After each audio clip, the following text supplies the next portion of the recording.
Thanatéros, seconde partie, chapitre 3. Iris était une boutique en centre-ville, dans le quartier de la Bourse. La devanture était bien éclairée et représentait l'œil Oudjat. L'Égypte était très à la mode. Cela faisait très New Age d'ajouter quelques hiéroglyphes en guise de talisman de protection. À l'étalage, il y avait les éternels pendules et tarots sur présentoir, ainsi que quelques livres de référence, pierres semi-précieuses et autres babioles décoratives. L'intérieur baignait dans une lumière aveuglante et une odeur âcre d'encens camphré. Le magasin était assez petit, mais bien fourni en articles magiques.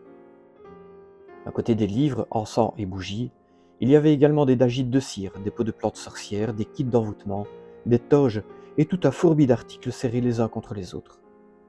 Pendant cette inspection sommaire, le gérant, un homme d'une quarantaine d'années habillé tout en blanc, me demanda si j'avais besoin d'aide. Je répondis que, sur les recommandations de Richam, je voulais voir la voie de gauche. Son sourire commercial fit place à une attitude plus profonde. Après m'avoir scruté de la tête aux pieds, il se pencha vers moi. « Le satanisme n'est pas une voie d'étude à prendre à la légère. Vous savez ce que vous faites ?» me fit-il en douce, d'un air suspicieux. Il était donc question de satanisme. J'en ressentis une forme de vertige. J'étais partagé entre la crainte d'être devant un point de non-retour et une excitation si forte que j'en eus un frisson qui redressa les poils de mes bras. Je compris un peu mieux l'intérêt de tous ces mystères. Si Orisham m'avait annoncé sans détour qu'il s'agissait de satanisme, je n'aurais pas fait le déplacement. J'étais toujours contrarié par l'épouvantable choc en retour que de telles pratiques entraînent. « Non, je ne sais pas, » répondis-je. C'était inutile d'y aller par quatre chemins. Je n'avais pas la moindre idée de ce qui m'attendait, ni de comment le satanisme pourrait m'aider à progresser. « Je suis ignorant de tout ça, » continuai-je, un peu irrité d'être dans une position où je passais encore une fois pour un imbécile. « Je ne sais pas à quoi ça sert, ni ce qu'on doit croire. Je sais juste qu'Orisham estime que j'ai des choses à apprendre dans cette voie, et si vous avez des informations complémentaires, je suis preneur. » L'homme me toisait du regard avec un air interrogateur. Je l'imaginais bien se demander si j'étais quelqu'un d'un peu trop franc ou juste idiot. « Revenez un peu avant la fermeture du magasin, nous serons plus tranquilles pour parler, » dit-il enfin. Bien que je comprenais qu'il était difficile de parler de satanisme devant une clientèle lambda, cette attitude énigmatique me courait sur le haricot. Au moins, il ne m'avait pas envoyé sur les roses, c'était déjà ça. Résigné, je sortis du magasin sans rien ajouter. De retour à l'heure convenue, le dernier client enfin parti, le gérant d'Iris m'expliqua, aussi clairement que possible, qu'il était la façade visible d'une loge sataniste. La plupart des recrutements passaient par lui. Le groupe était dirigé par un couple, dans la plus pure des traditions satanistes, qui remontait aux messes noires de l'abbé Guibourg. Un culte du diable y était célébré, et celui-ci était honoré afin d'obtenir les richesses matérielles et les libertés du corps et de l'esprit. Les prérequis étaient assez simples. Il fallait renoncer à Dieu, embrasser Satan et se libérer des tabous moraux. Les explications du recruteur se terminèrent sur l'attention particulière à accorder aux vices et perversions de chacun. Ceux-ci devaient être magnifiés, avec comme seule limite le respect des lois. Je lui posai une question afin de savoir ce que quelqu'un comme moi pouvait bien espérer trouver dans le satanisme.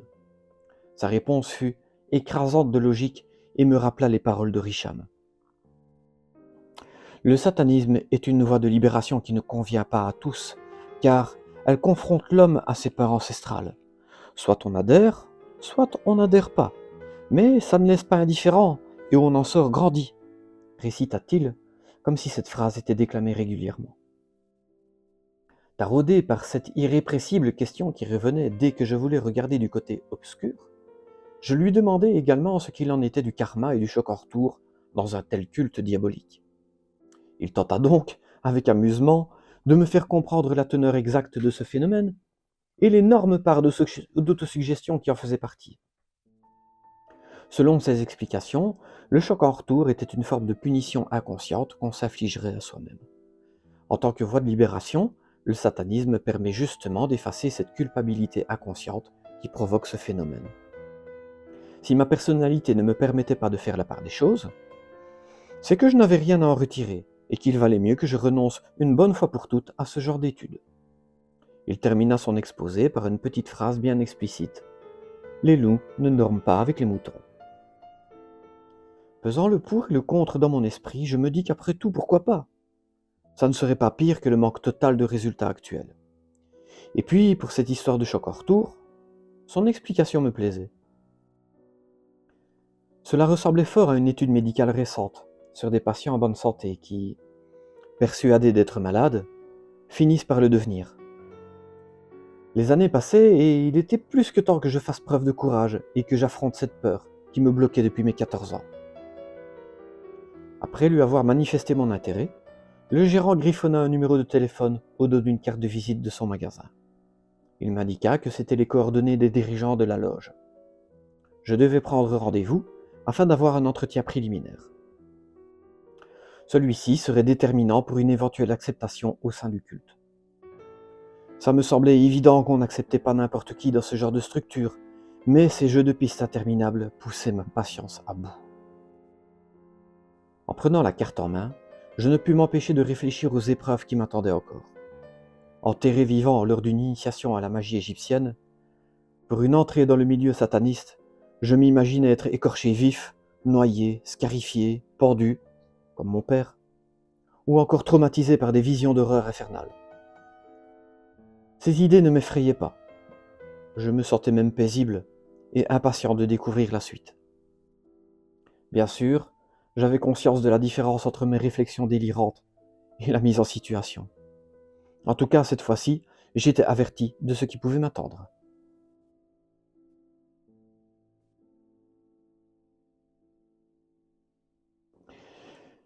Allô, fit une voix d'homme fatigué au téléphone. Oui, allô? Je vous appelle car le magasin Iris m'a communiqué votre numéro.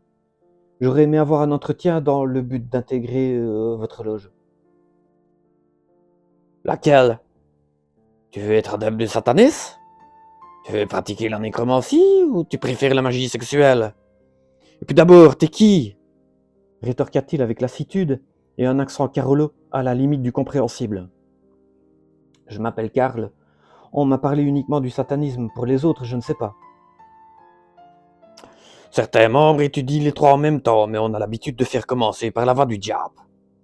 On va dire que c'est pour devenir sataniste alors, hein? Bon ben, samedi prochain, 11h, tu viens au 418, rue du Roc à Sneuf. Tu vois où c'est, Sneuf? Près de la Louvière.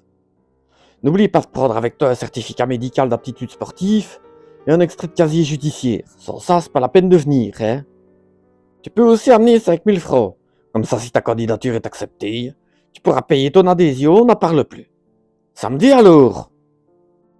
Oui, d'accord. À samedi. Misère de misère. En raccrochant, j'eus une impression déjà vue.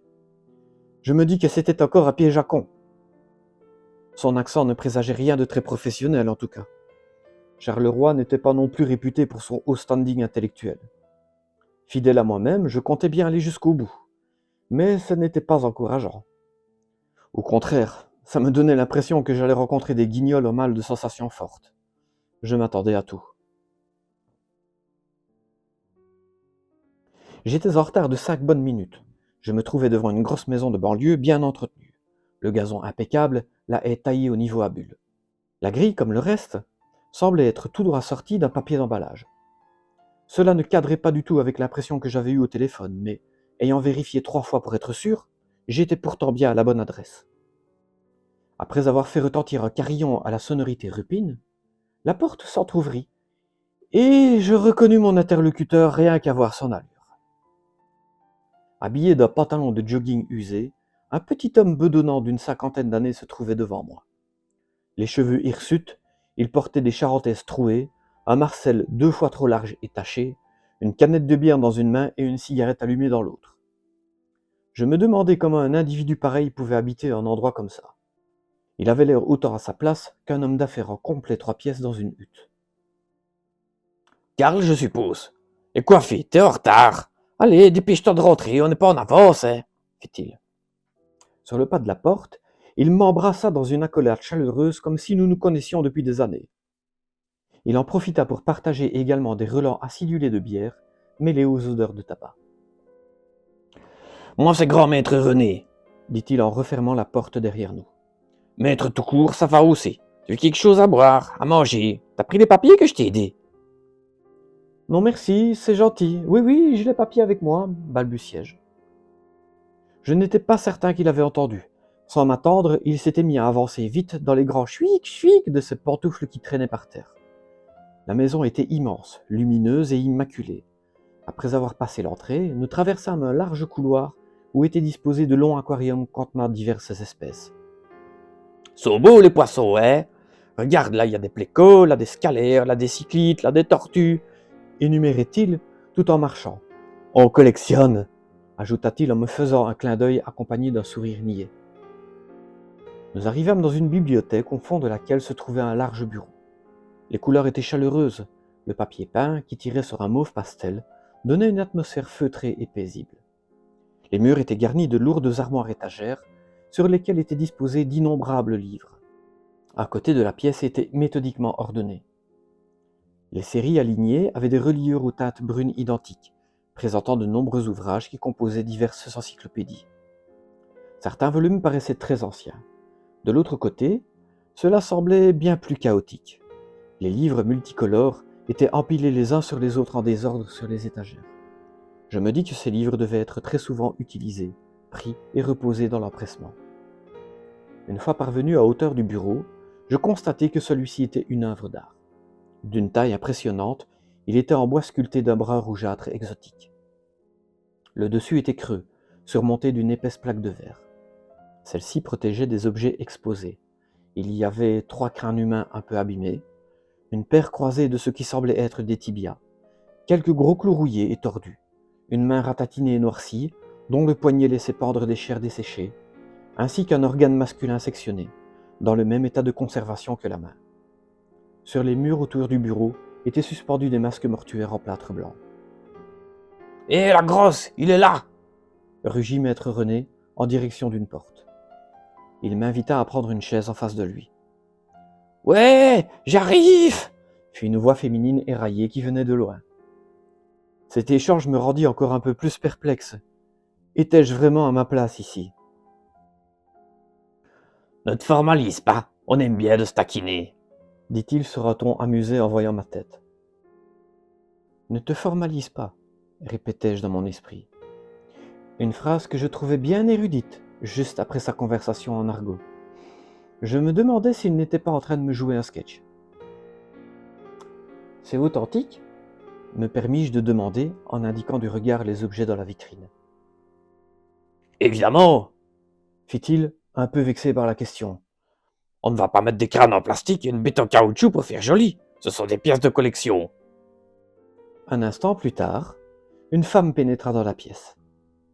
J'avais en face de moi l'archétype de la sorcière moyenâgeuse. Des sandales, aussi vieilles et abîmées que la première écriture, traînaient péniblement sur le parquet, supportant la masse d'une femme d'une 50aine d'années, mais qui en paraissait 70. Sa longue jupe noire froissée ressemblait à des rideaux qu'elle aurait pu arracher d'une tringle quelques instants plus tôt. Le haut de son corps était un empilage de vêtements dépareillés, le tout surmonté d'un gilet trop long et troué. Cette image attisa mon esprit. Je ne pus m'empêcher de visualiser la réplique mythique de Thierry Lhermitte dans le film « Le Père Noël est une ordure ». « Une serpillière! C'est formidable, Thérèse !» Son allure était chaloupée, apathique.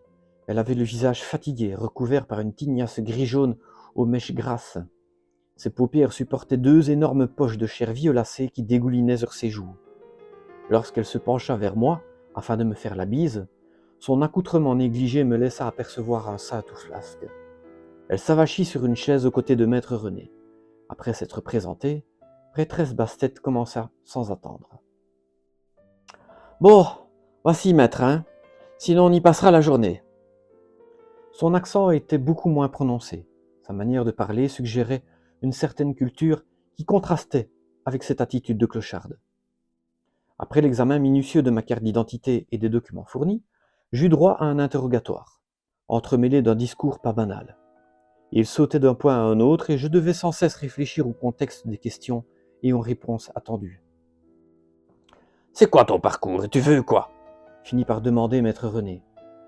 Leur style lourdeau me donnait bien envie de tout déballer, mais je restais sur mes gardes. D'autant plus que je le suspectais vraiment de me prendre pour un nigaud. Déjà, j'avais bien du mal à croire que ces deux-là étaient les patrons d'un vrai culte satanique. La grosse maison bourgeoise sans un grain de poussière, certains mots intelligents utilisés, tout cela ne cadrait pas avec l'image qu'ils affichaient. J'expliquais, en résumé, mes expériences magiques et initiatiques jusqu'à ce jour. Je me gardais bien de parler du soleil noir, de mes racines et des clauses de confidentialité qui me liaient au Kinderen van de Meskever. Tu sais, on a l'air de rien, mais on n'est pas des rigolos, Poursuivit-il. Si tu t'engages dans le satanisme, il y a des autres matières d'études, comme la nécromancie, mais on verra ça plus tard. Ça ne doit pas être prétexte pour aller violer des vieilles, et brûler des chats, déterrer des morts, d'accord? Ça fait 2000 ans que l'autre tire sur ses clous pour prôner l'amour, ça fait 2000 ans que les gens se tapent sur la gueule, tu comprends? Non, je ne comprenais pas, mais je voulais pas le contrarier. Mes hochements de tête approbatifs bien synchronisés avaient l'air de le satisfaire, et c'était très bien comme ça. On n'est pas des dégénérés. Quand on déterre les morts, c'est parce qu'on n'a pas le choix, on n'est pas pour jouer. Et quitte à violer, on préfère des attardés ou des handicapés, hein. Ils se débattent moins, ils portent rarement plainte. Il me fixa quelques instants en attente d'une réaction. J'avais des difficultés à suivre la logique de ces dernières paroles. Je n'arrivais pas à deviner s'il était sérieux ou si c'était une forme d'humour particulièrement pourrie, C'est une blague, hein. ajouta-t-il en voyant que je restais figé. Ouf, je me disais aussi, répondis-je. Je m'efforçai de rire le plus naturellement possible afin de rentrer dans leur bonne grâce, même si je ne savais pas trop quoi penser de tout cela. Sans doute une blague, oui, mais malgré tout, j'avais capté une lueur malsaine dans son regard. Pour moi, leur discours laissait planer un doute suffisant entre les frontières qu'ils affirmaient respecter et celles qu'ils s'octroyaient le droit de franchir. Satan n'est pas l'immonde crapule qui veut la fin du monde. Les hommes n'ont pas besoin de Satan pour ça. Tu comprends? Là oui, c'était très clair.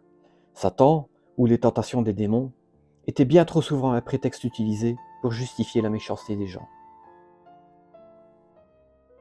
Satan donne, ici et maintenant, la satisfaction et les plaisirs de la vie. En priant le grand barbu, tu n'es ni écouté ni exaucé. Tu dois juste fermer ta gueule et le servir comme un esclave, en espérant un après-vie au paradis qui n'existe pas, dit-il. Je trouvais ces paroles très sensées. Nous, on profite de la vie, et quand on nous emmerde, on fait en sorte que celui qui nous chie dans les bottes le regrette le reste de ses jours, Continua maître René en buvant une gorgée de sa bière.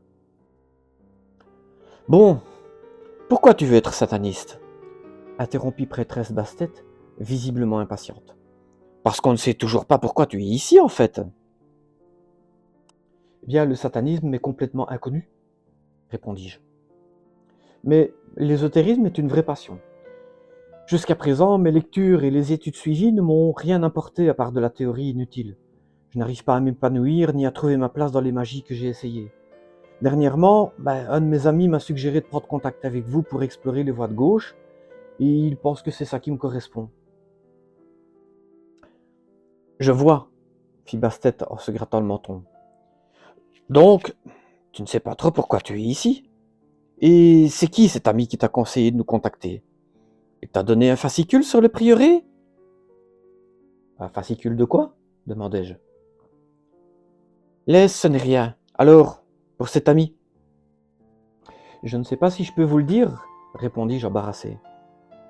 On ne dira rien, S'agaça René. C'est un homme déjà d'un certain âge, je le connais sous le nom de Richam. René et Bastet échangèrent un bref regard. Les voies senestres ne se limitent pas au satanisme, mais c'est vrai que c'est une bonne entrée en matière, déclara-t-elle. L'entretien se poursuivit avec des questions diverses.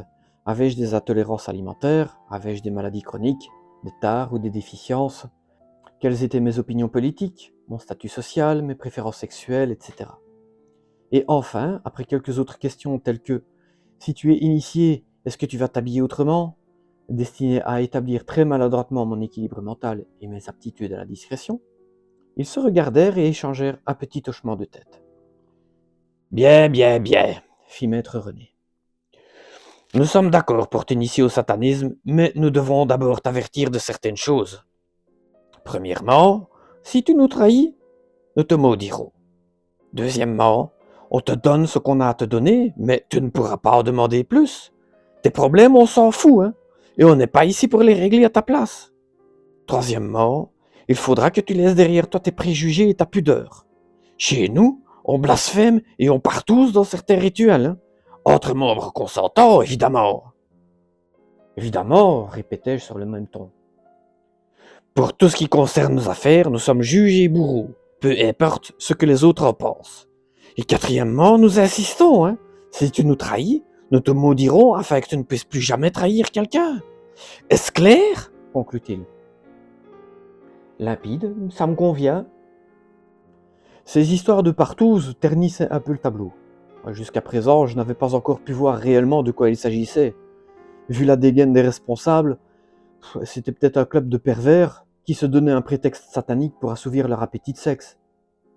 Au pire, je me dis que ça serait toujours une expérience de plus. Dans ce cas, donne-nous les 5000 francs que tu as apportés pour couvrir les frais de ton initiation et lis attentivement ce contrat avant de le signer, dit prêtresse Bastet avant de me tordre un papier. Sur ce contrat, il était indiqué que je m'engageais sur l'honneur à respecter la confidentialité de l'enseignement du prieuré du diable et de garder secrète également l'identité de mes frères et sœurs. Il était noté aussi que j'étais parfaitement informé de la nudité présente dans les cérémonies, celle-ci étant susceptible d'entraîner des ébats sexuels de groupe lors de circonstances particulières.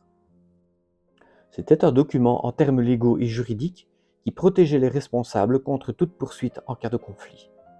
En gros, j'étais informé de tout, j'acceptais tout sans y être contraint, et j'étais libre de partir si ça ne me convenait pas, sans aucune conséquence tant que je respectais le caractère confidentiel du groupe.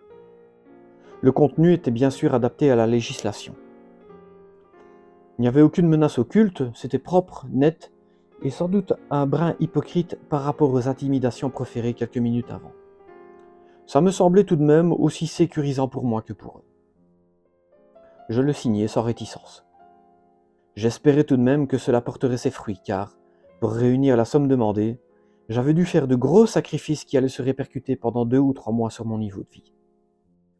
L'entretien fut conclu avant que je n'ose poser des questions. Un rendez-vous fut pris pour le dernier samedi du mois suivant, 21h pétantes, à la même adresse. Des instructions allaient préalablement m'être envoyées pour que je puisse me préparer à vivre cette cérémonie. Sur ces dernières informations, je pris congé de mes hôtes avec autant de chaleur qu'à l'arrivée, à grands coups d'accolade et d'embrassades amicales.